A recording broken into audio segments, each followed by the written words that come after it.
बेहतर सरकार चले और बेहतर बिहार हो, यही हमारी परिकल्पना है। बीजेपी कमजोर होती जा रही है। बुझता हुआ दीपक एक बार धधक जाता है कभी किसी कारण से। नमस्कार, आप देख रहे हैं देशवा न्यूज और मैं हूं आपके साथ दक्षा प्रिया। बिहार विधानसभा के कुर्नी उपचुनाव में जिस तरीके से महागठबंधन की हार हुई, अब उसको लेकर के आरजेडी के ही पूर्व विधायक अनिल सैनी ने मुख्यमंत्री नीतीश कुमार के इस्तीफे की मांग कर ली है। हमारे साथ बात करने के लिए आरजेडी के प्रवक्ता खुद शक्ति सिंह यादव मौजूद है। उनसे जानते थे कि आपके ही पार्टी के विधायक ने मुख्यमंत्री नीतीश कुमार जी से अब इस्तीफे की मांग कर ली और कहा है कि तेजस्वी यादव को सीएम बन जाना चाहिए। क्या हमारे पार्टी का कौन विधायक? अनिल सैनी, पूर्व विधायक।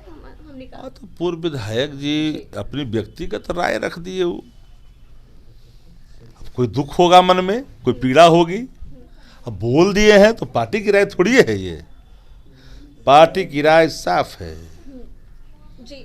तो उन्होंने, उनका ये भी कहना है, इससे पहले भी वो बयानबाजियां करते हुए नजर आए थे। मैंने आपको पहले ही कहा, दुख का प्रकटीकरण लक्ष्मण की रेखा को जब लांघ जाता है ना, तो सवाल तो सामने खड़ा हो जाता है। और सवाल जब सामने खड़ा किया गया है तो नेतृत्व का एक ही लक्ष्य है कि बिहार के मुख्यमंत्री नीतीश कुमार जी के नेतृत्व में हम बेहतर काम कर रहे हैं और बिहार के हित में काम कर रहे हैं। यहाँ तो कोई रार ही नहीं है। पार्टी के अध्यक्ष, पार्टी के प्रवक्ता और हमारे सम्मानित विधायक, उसने कोई सवाल नहीं खड़ा किया। और जो लोग सवाल खड़ा कर रहे हैं पार्टी के जिम्मेदार पद पर नहीं है। पार्टी के हमारे करोड़ों समर्थक है, कार्यकर्ता है। अगर कोई पार्टी लाइन से अलग बोलेंगे तो उनकी निजी राय मानी जाएगी। उनकी राय से पार्टी की राय नहीं मेल खाती है, इसलिए उसको पार्टी की राय नहीं मानी जाएगी। एक लाइन में है जी। लेकिन इससे पहले भी सर कई जो नेता हैं आरजेडी के, उनकी तरफ से भी ये कहा जा रहा है कि आगामी जो आने वाले चुनाव है उसमें सीएम तेजस्वी यादव ही होंगे। कौन बोल रहा है? कई नेताओं का जनता न तय करती है। सीएम तय कर देगी जिस दिन करना होगा। नीतीश जी भी तो युवा को सबको बढ़ा रहे हैं आगे। हम भाजपा ने न है कि एक ही व्यक्ति देश को भोगता रहे। हर व्यक्ति को मौका मिलता है, काम करता है। तेजस्वी यादव जी के मन में कोई हड़बड़ी नहीं है। एक दिन बनेंगे, एक दिन बनेंगे, एक दिन बनेंगे जिस दिन बनना होगा। कोई हड़बड़ी नहीं है। बेहतर सरकार चले और बेहतर बिहार हो, यही हमारी परिकल्पना है।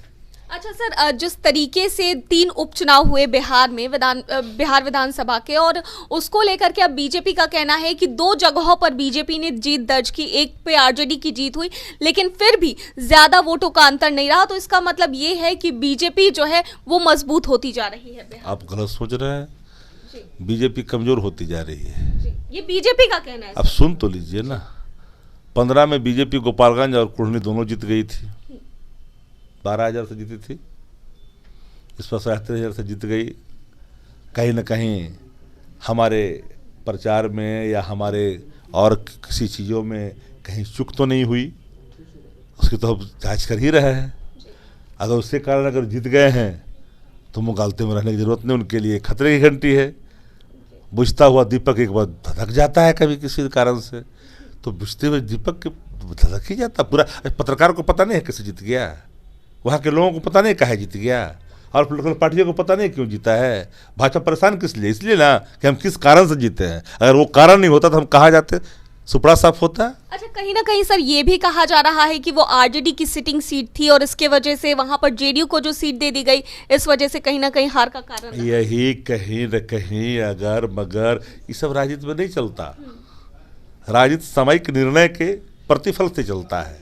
तो सामयिक जो निर्णय था महागठबंधन का, एक ही निर्णय था, वो जदयू को सीट गई और हम लोग मिल करके चुनाव लड़े। जहां चूक हुई उस पर हम देखेंगे। अच्छा सर, एक और बात बीजेपी की तरफ से कही जा रही है कि मुख्यमंत्री नीतीश कुमार का जनाधार खत्म हो गया। इस पर क्या कुछ कहेंगे? महागठबंधन का मजबूत जनाधार है और उस पर कहीं कोई दो राय नहीं है।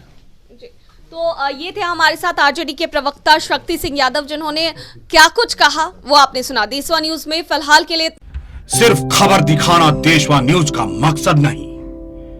देशवा न्यूज की कोशिश है कि समाज की सूरत बदलनी चाहिए।